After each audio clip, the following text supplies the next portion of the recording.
Okay, thanks for joining us, and thanks Deborah for joining us today on this interview with.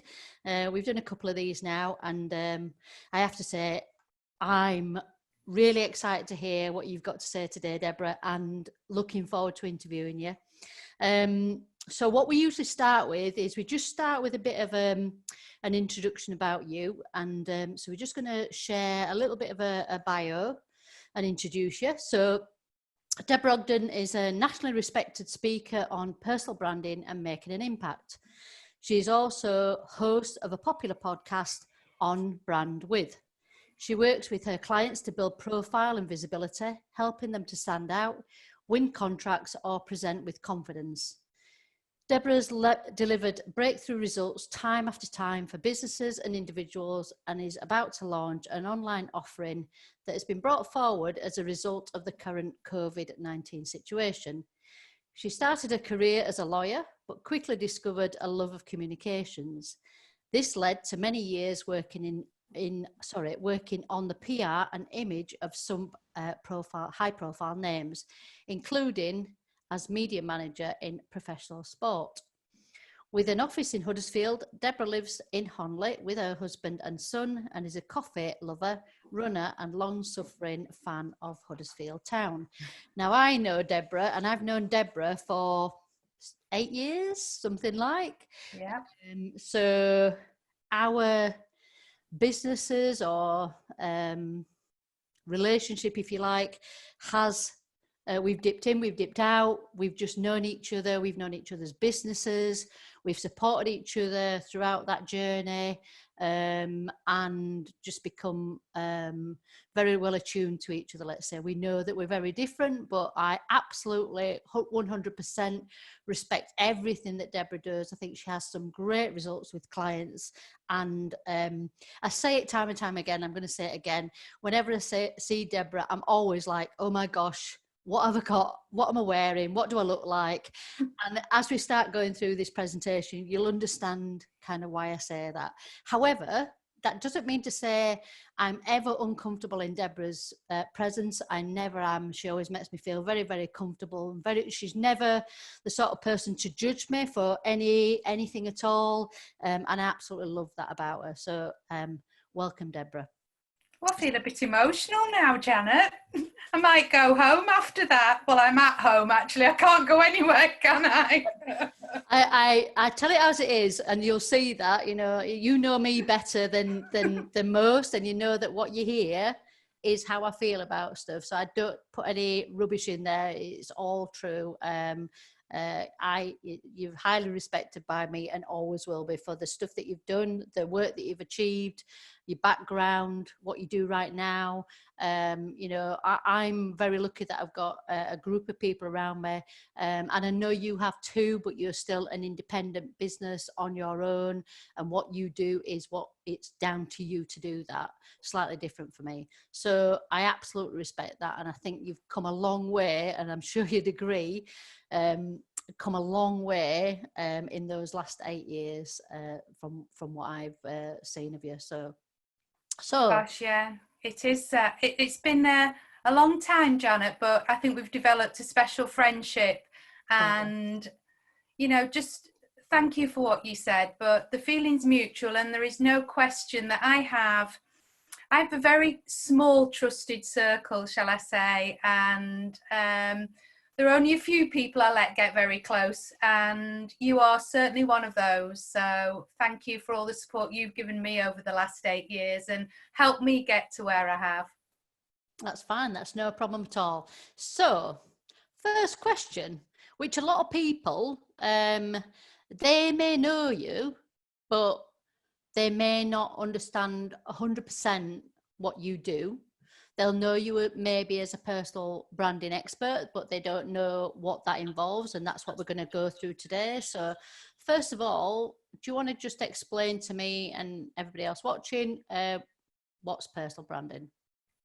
Well, I'm really glad we're talking about this, because I think this is something that you and I have had a conversation about before, Janet, in that in this world of Instagram and social media, I think there is a tendency to believe that personal branding is about a beautifully curated Instagram feed, and that it can be quite superficial, and it's about pretending to be something that you're not.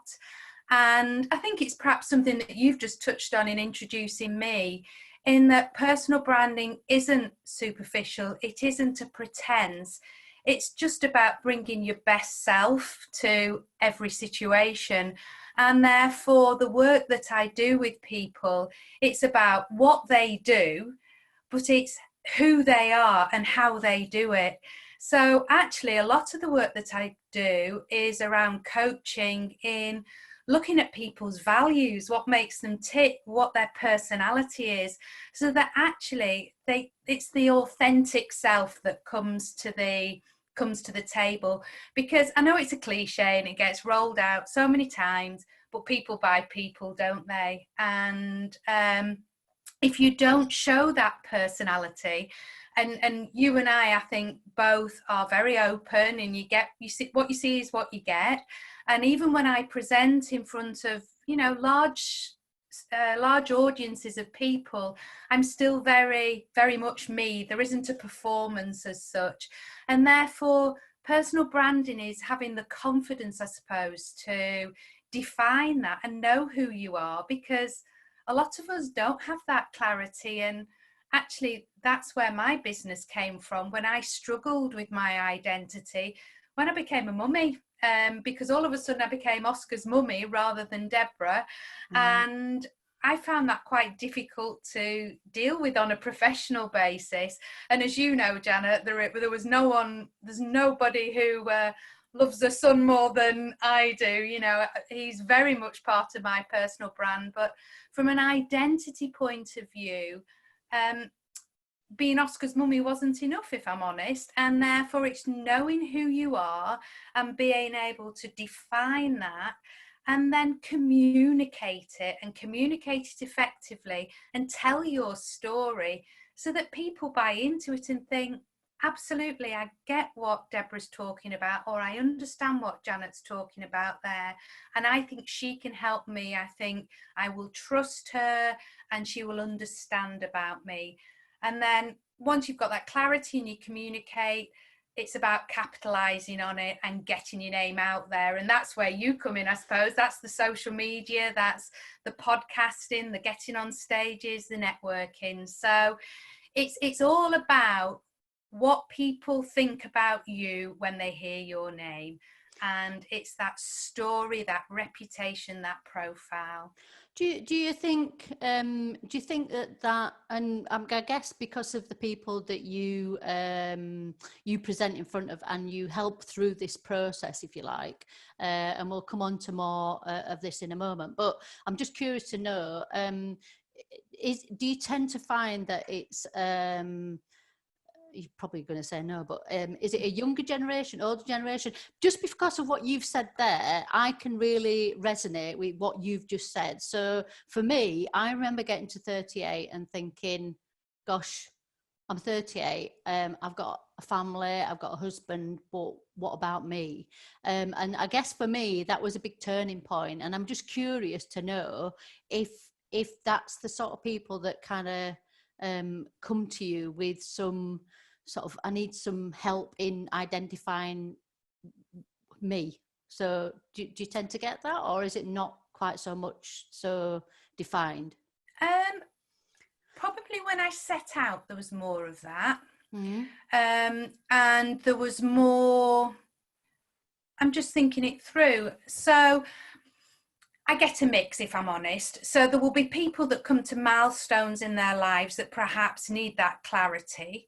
But I think it's more when people are perhaps looking for a new job or looking to step up in their career. I do a lot of work, as you know, with professional services, and quite often in professional services, you have very clear points where you step up in your career, and that sometimes needs a different outlook, maybe a different strategy to your career approach, if you like. And therefore people will not necessarily know what success looks like for them. They may not know what path they want to take, and therefore working with them and having that clarity can really help. But the other side of it is that some of my clients I'm brought in to work with people, and that can be quite challenging at times. I mean, some of the best transformations I've ever had have been with people that it's been suggested by their superior that they work with me, and those people that buy into it, you know, absolutely fly quite often. And it can be life-changing, this, and that's not because of me, but I can be a catalyst. And it's a little bit catch-22, a little bit chicken and egg. Once you start on this, it impacts on all areas of your life, and therefore some of those people have had fabulous transformations. But it comes to that with any coaching, with any change, that you've got to buy into it yourself, and you've got to want to make those changes. I think we had this conversation the other day, didn't we, about leadership? And, you know, you've got to have that self-awareness in the first place and want to change. So I get, in answer to the question, I've gone off tack a little bit there, but in answer to the question, I think it's a variety of people. I do think younger people are more self-aware these days and think about their personal brand and their profile and their reputation, and are much more proactive in doing something about it.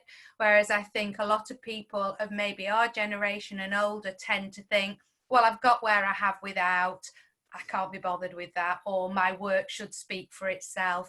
And that's fine, but I do believe that you will never truly fulfill your potential if you don't look at your personal brand, whether that's formally or informally. I think that's a really good point, actually, because yes, I'd never really thought about that. I think there is a lot of younger people nowadays that are, they know they want to achieve something and have got better goals, I would say, than we were sort of encouraged to have as a younger generation, or I certainly wasn't encouraged to have defined goals, let's say. There was a career path that you might look at, but not defined goals. And I think, yeah, younger people are much better at that.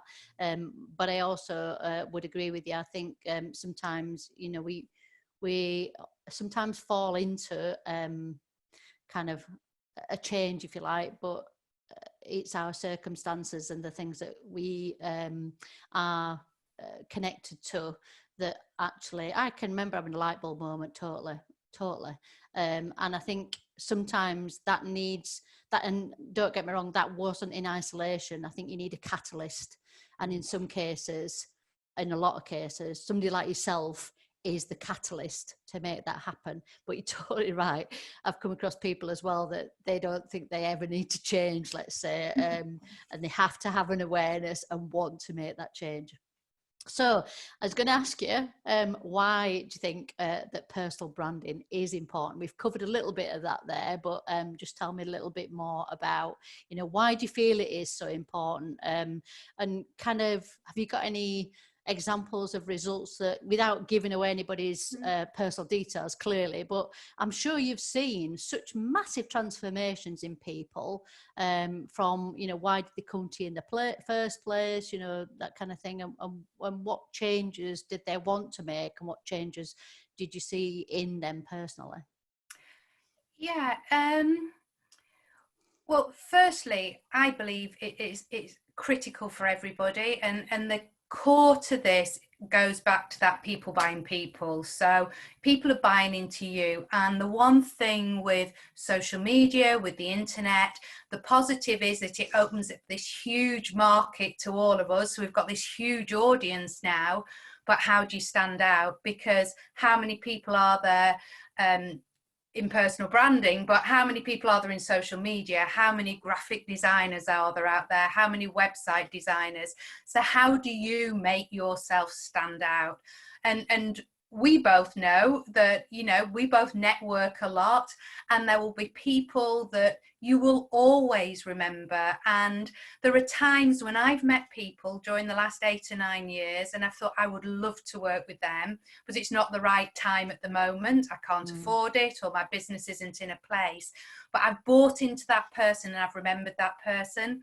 So I'm always saying to my clients, you need to be the front of mind person, the go-to expert when somebody needs what you're selling.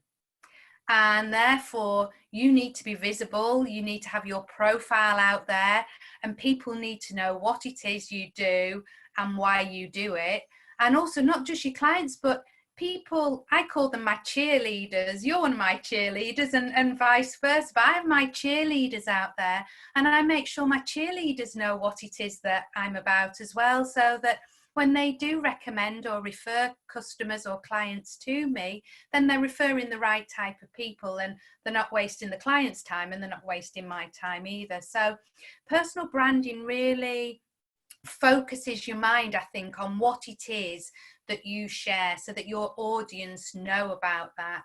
But then as an individual, it's important, because for me,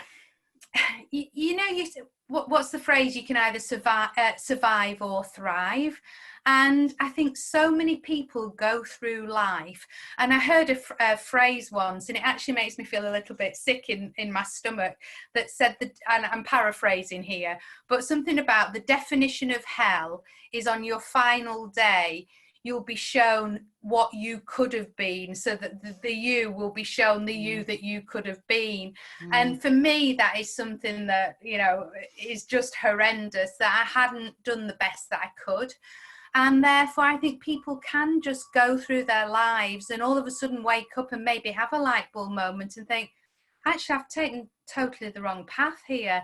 And there's a lady, and you know her well, actually, there's somebody within our network, and I always remember her saying to me, and I'm going back many years, she said to me, Deborah, my biggest fear is that I will wake up and realise that my ladder's up against the wrong wall. And for me, that was incredibly moving, really, in that people may chase money, they may chase status. You know, success is very different for different people, isn't it?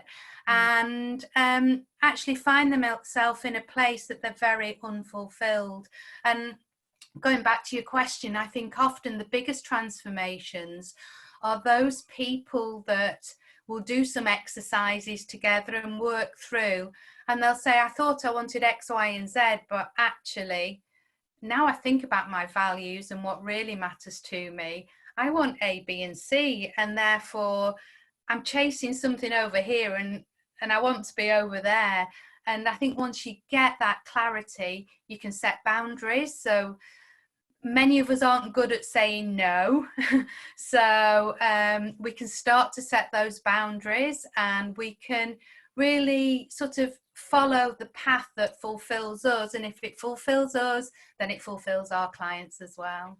I think that's a really good sort of way of explaining it all, to be honest. I think the thing is as well, for a lot of people, me included and probably you included, because, you know, we all fall into this category. I think, you know, when we sit there in isolation and look around and try to do things on our own, that's not always the best thing to do. I think sometimes you need somebody else to tease it out of you, to help you along that journey, to just give you either reassurance that you are on the right track, or even on the wrong track, or just get you to think sometimes, because sometimes I think we just we do things without actually assessing all the different options, let's say. So that's great to hear. So now I know that you do work with both of these, but you tell me,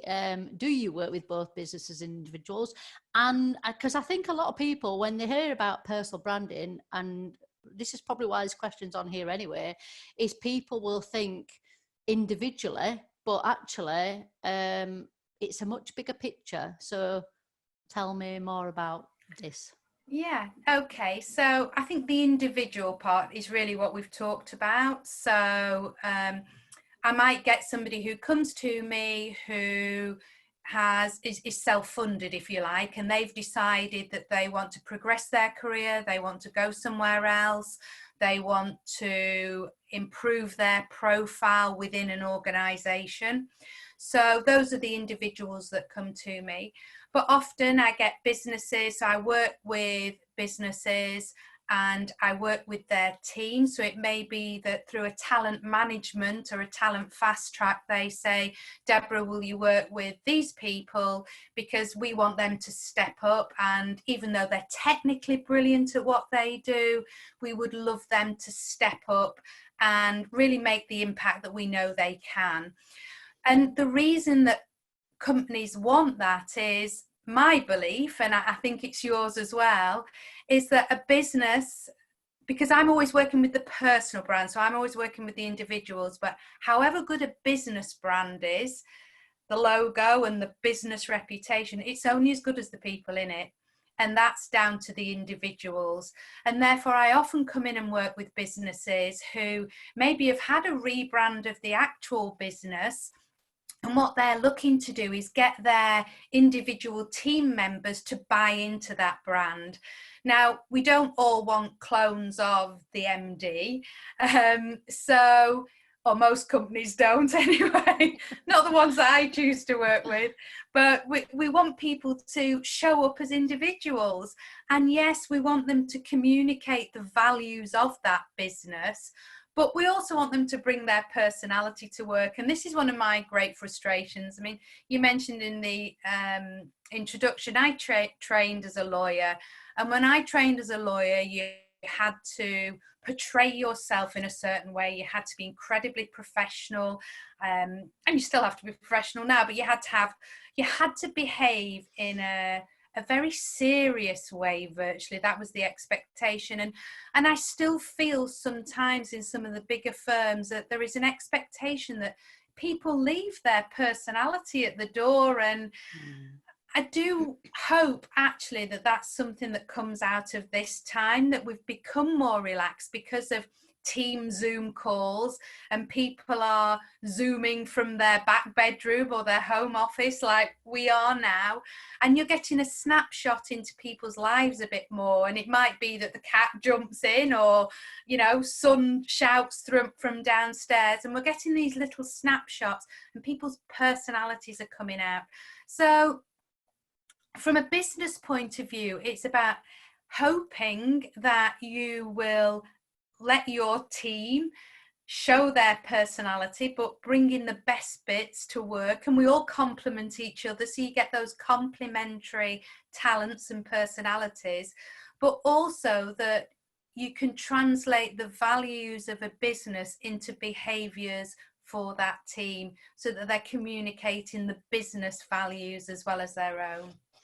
I think that for me, the journey that I've been on, and I've seen a couple of things in different places that I've worked. I worked for a training provider, and I guess for me that was one of my light bulb moments in sort of understanding individuals better and how we interact with different people within a team or within an organisation.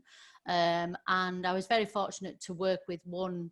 My boss at the time, my leader, if you like, was somebody who inspired me then, and we're talking 15 years ago, and still inspires me even now. And I was only talking to her last week, as it happens, because we still keep in touch. Whenever I think about the things that I do with my team, I think back to Linda. How would Linda do it? What would Linda do? Because what she did do, and I'll come on to another bit in a minute, what she did do is she created a team of individuals, and she looked, just as you've said there, it was about the team dynamics and how everybody interacted, and getting the right people in the right team. You're flying then, but that's not always possible. And the reason we were talking last week is we were talking about, well, what if you came into a role and that team was already there? And I think that what happens quite often is somebody else comes into a team and they're there to lead a team, but they don't know how to lead that team because of the team dynamics are not quite right. So somebody like yourself coming in and helping with that process obviously would be a great asset at that point, because it is those people understanding how they can work better together to get the best result for everybody, really, I guess, in some respects. So yeah, and accepting that people are different as well. As you and I've just said, we're both very different. We have different interests, but we have absolute core values totally that probably match or very similar. And I think maybe it's something that comes with age, I don't know, but that you tend to, and I think some people have this emotional intelligence, if you like, you tune into people's values very quickly. And it's the same with customers and clients, that very quickly people will make that decision. I want to work with you. I want to deal with you. I want to deal with that team member. And we've all had experiences of that, haven't we? Where you've had an interaction with an organisation and you've spoken to one person and they've been absolutely superb and couldn't do enough for you. And then you phone back the next week and you just think, oh, am I talking to the same organisation here? What's happened? And there is a total miscommunication. So it's having that awareness and that flexibility, but also being yourself. Totally. Yeah, I think that, and that brings us on to our next question, actually. So I know from, I'll just share with you kind of what happens to me, and it happens all the time. And I'm sure it does for you as well. I'd love to know where your clients typically come when would a client come to you? But in terms of, you mentioned about your, and I can't remember the phrase that you used, but your cheerleaders, that was it. So I know that a lot of the times, and I've had it this morning as well, where I will meet somebody and it can be, we've had it where it's been 6, 7, 8 years later where somebody has come to us and wanted to work with us, but they've remembered us from all that way back. And I know that that will probably be the same for you, Deborah, that somebody will meet you. They might not immediately go, right, I want to work with that person. It's got to be right for them at that time. But also, when would a client typically come to you? What's the catalyst to make that happen? So can I just share a little story that I think really sums this up? And the thing is, you have to be clear about what you do and what you stand for. And a couple of years ago, a lawyer, approached another coach within our network. And this coach is somebody I look up to, a fabulous, fabulous coach. And when this lady approached her, she said, what do you want? Why have you approached me? And she said, well, I've been overlooked for promotion a couple of times, and I'm beginning to realise now that it might not be the situation. It might be something to do with me. And therefore, she said, I'm looking to, and the words were, step up. And this other coach said, well, I could help you, but there's one lady who can really help you with this, and that's Deborah.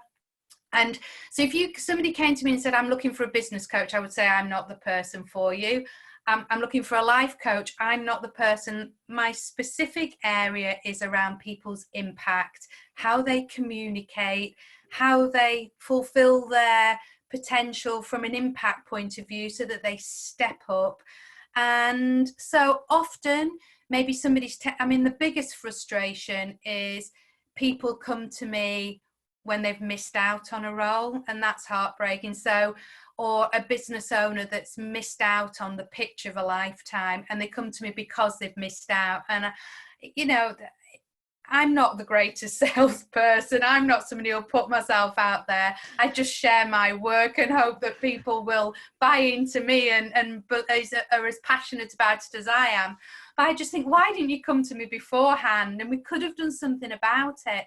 And I suppose the biggest frustration about my work is, it's like the old Chinese proverb, when's the best time to plant an oak tree? And it's 20 years ago. And that's when we should have started working on our personal brand. So the next best time is now. And I suppose anybody who's watching or listening, I'd just say to them, start thinking a bit more strategically about, how do you come across?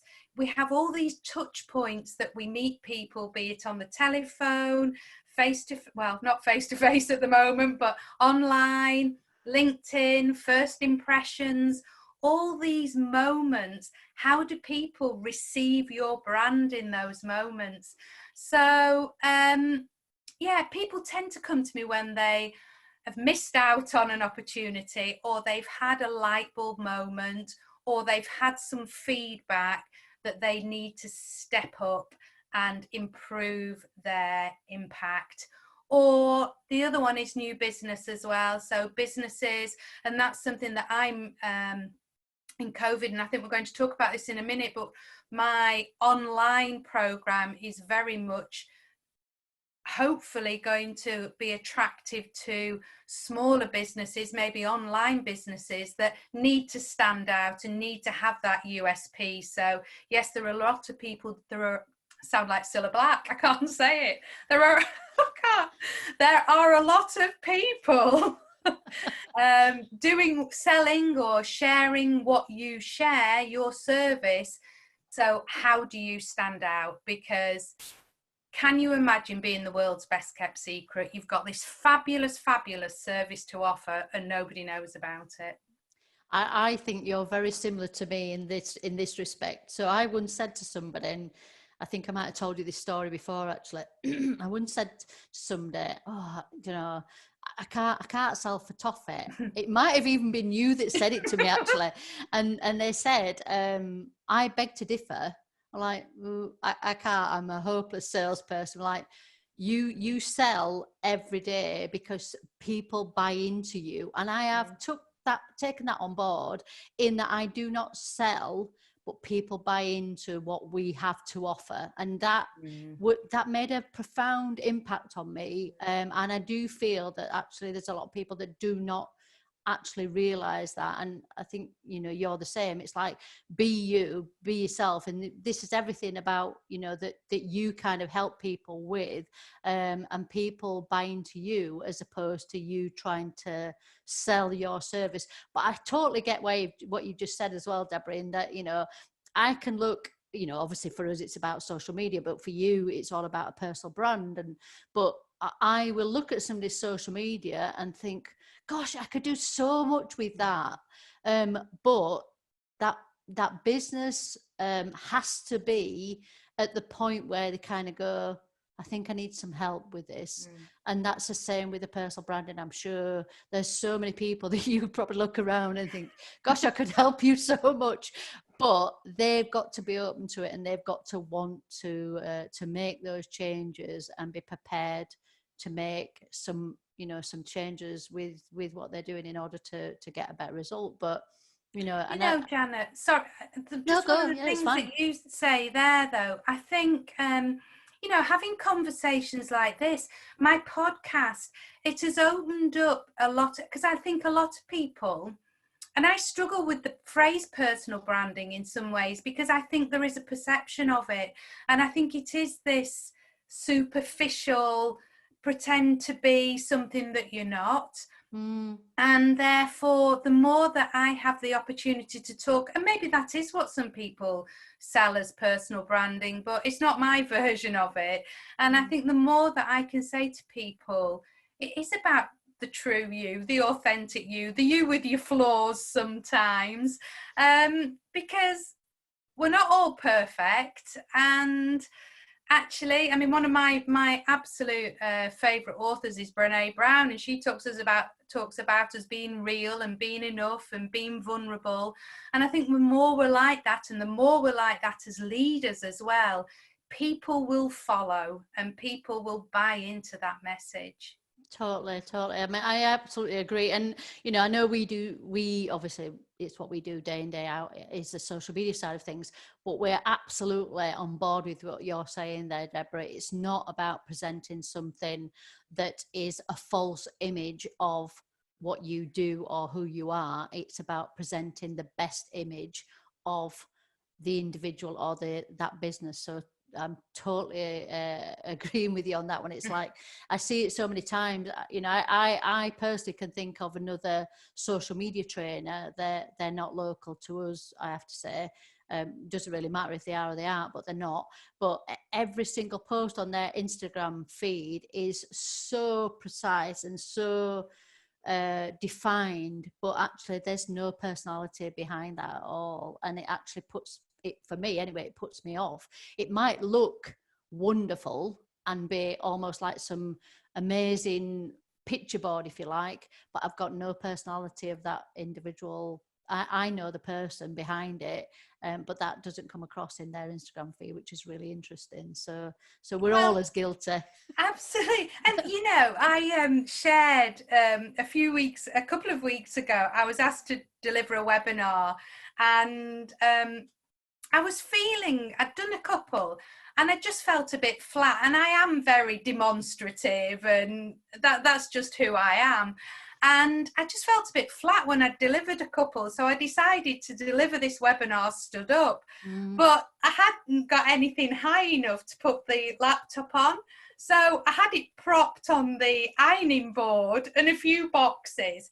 And I shared a picture of this on LinkedIn, and I had more interaction on that because, yes, and you know, it's not an accident. I know I always turn up. Somebody said yesterday on a podcast, Deborah, you've always got your makeup on. And I said, well, that's not for other people. That's something called enclothed cognition, that if I put my lipstick on, I feel dressed and I feel ready to present, and therefore I am professional Deborah, if you like.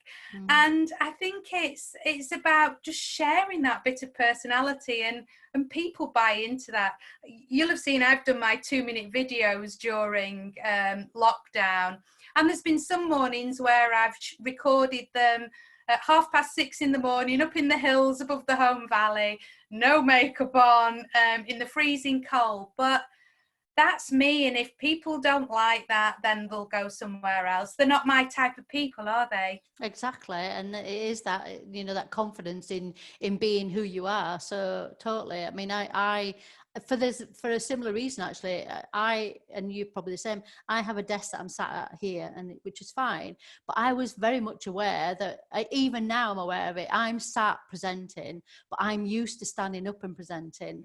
And I know that there's a difference in the way I communicate when I do that. So I haven't done it yet, but I'm going to do something in the office, I think, here.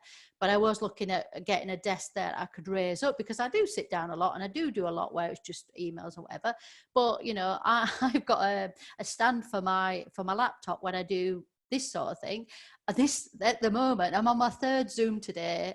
Others have just been conversations and stuff, but this stand is on off all the time. Do you know what I mean? But I know that at the moment I'm slightly up to what I would normally be, but I would actually like to be able to stand up and present, because I know that in my own persona, and when I stand up, I present differently, and I think it is sometimes just being aware of that, and we're probably more aware of that because we do it day in, day out, whereas a lot of people won't even got to that point, to be honest. So it is all these little things that I'm sure that you can help people with to get a better result and stuff. So final question, what should people be thinking about with their own personal branding at the moment, and particularly with this? You know, we're in uncertain times. We don't know when we're going to be out of lockdown. We don't know when we're going to go back to normal. We don't know what normal is. There is a lot of talk in the last week or two about a new normal, which is going to be the way forward. But, you know, what's your thoughts on that at this moment in time? So I feel very strongly about this. It won't surprise you.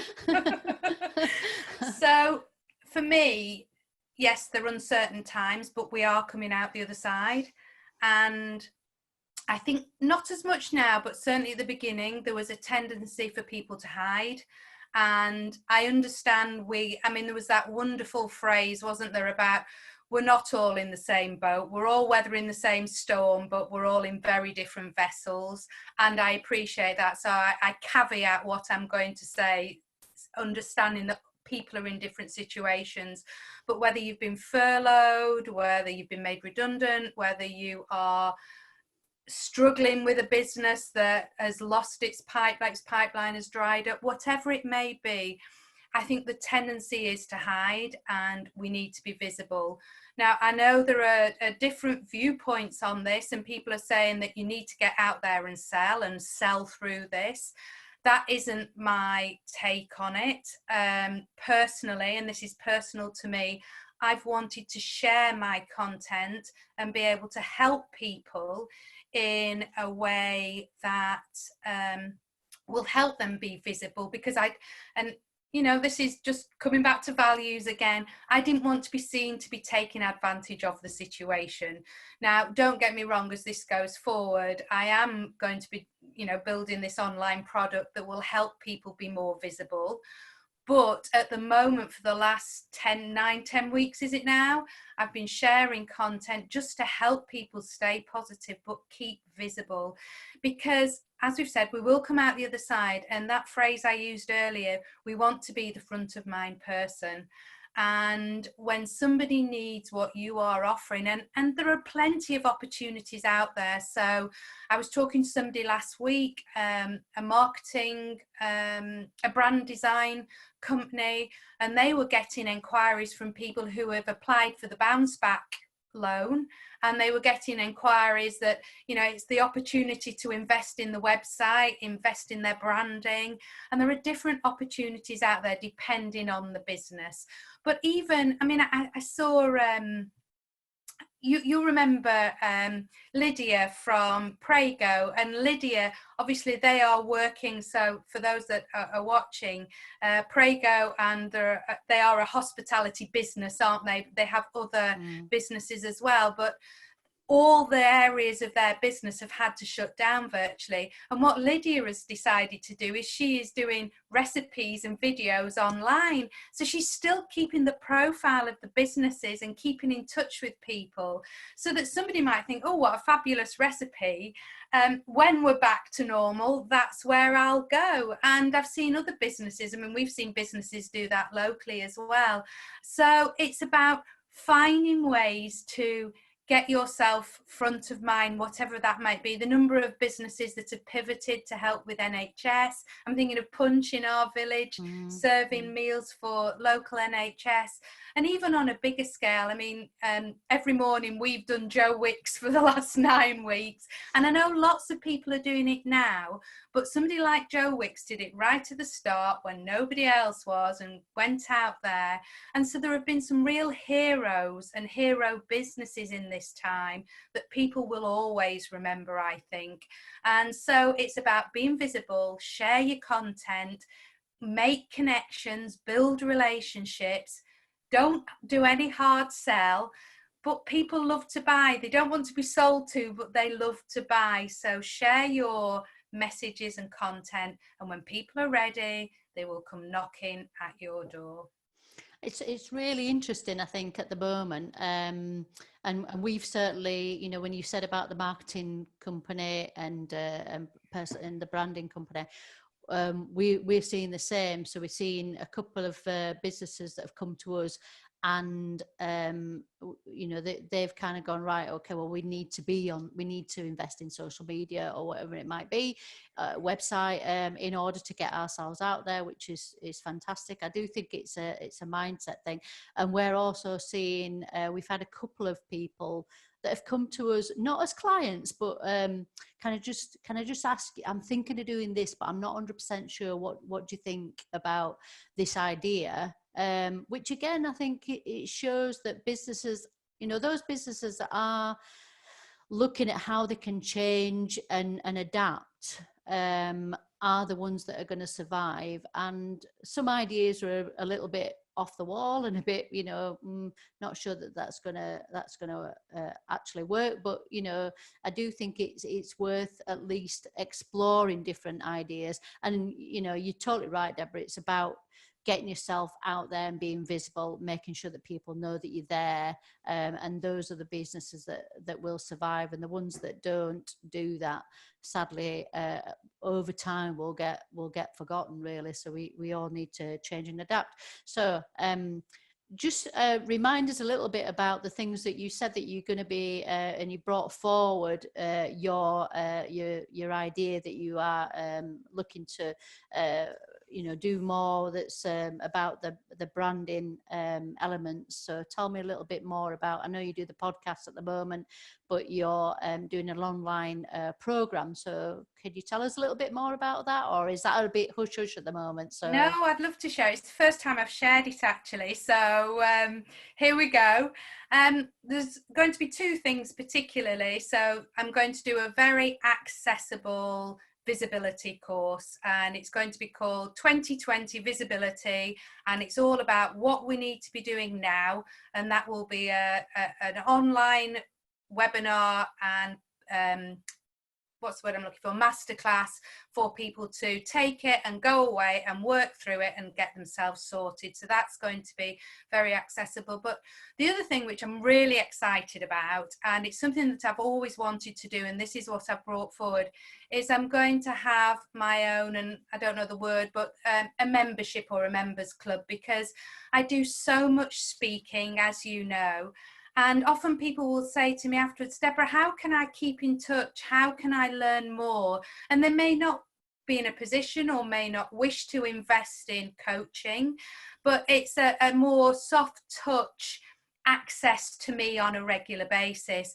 And also, and this came from a personal experience, in that I was part of a program at the beginning of the year in a lifestyle program, in a health and well-being program, and at the end of it, the 10 of us that had been on the program decided to stay together and continue to support each other.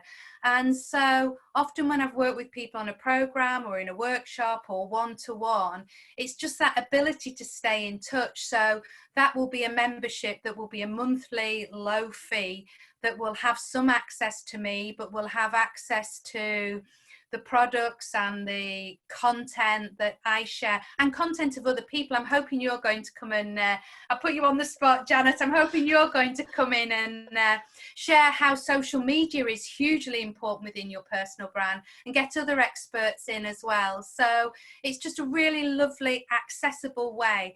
The other reason, really selfishly, I love staying in touch with people, and I always want to know what people are doing. So it gives me an opportunity to see the results of what people are doing when they have worked with me as well. So watch this space. I've put a deadline on 31st of May. So that's when I'll start to be talking about it. Whether it'll be actually live by then, but certainly over the next few weeks. Great. That's fantastic to hear. Yes, I'd be delighted to be involved in that, Deborah. You just let me know when. I'm really excited to hear about that. I think that's a brilliant step forward for you and for everybody else who want to stay connected. I absolutely agree with you. I think that sometimes, I do training, and some people keep in touch with me, which is lovely, but there's a lot that I kind of lose touch with over time. But I'm always, I wonder how such and such is going on, and I would have loved to have kept in touch with such and such a business. I felt that I could do a lot more with them if only we'd have kept in touch, which I think will be the same for you as well. Please do let me know when that goes live, and send me some links through. What I would love to do is, what we are going to be doing with this webinar is putting it up on our YouTube channel. Happy to share that with you, Deborah, and if you want to put that anywhere you want to put it, it's entirely up to you. It's free for you to use as you feel fit. But please do let me know, because what I would love to do is, in the description of this video, when we put it up onto YouTube, I would love to put in some links where people can find you and find out how they can get involved in more in that whole online program, because I feel that there's a lot of people that would really want to get involved in that and would benefit from that. So let me know about that as well. That would be amazing. Thank you ever so much for your time today, Deborah. I absolutely have thoroughly enjoyed listening to everything that you've said throughout that. And if anybody's listening, you know, I'm sure there'll be a lot of people now that's going, where do I sign up? Where do I get in touch with Deborah? I need to get in touch with Deborah, because absolutely that will be the case. I have enjoyed speaking with you. We don't speak enough, but there you go. It's just, we're very busy people. I know that you're always busy with stuff, and so am I. But it's always lovely to reconnect with you, Deborah. And we keep kind of going in and out and in and out, so which is lovely, and that's exactly how it should be. So good luck with the program. I'm sure it'll be an absolute success. Oh, it's been an absolute pleasure, Janet. It's lovely, and we should do it more. Maybe not on camera. Yeah, maybe not, no, but there you go. So thank you ever so much.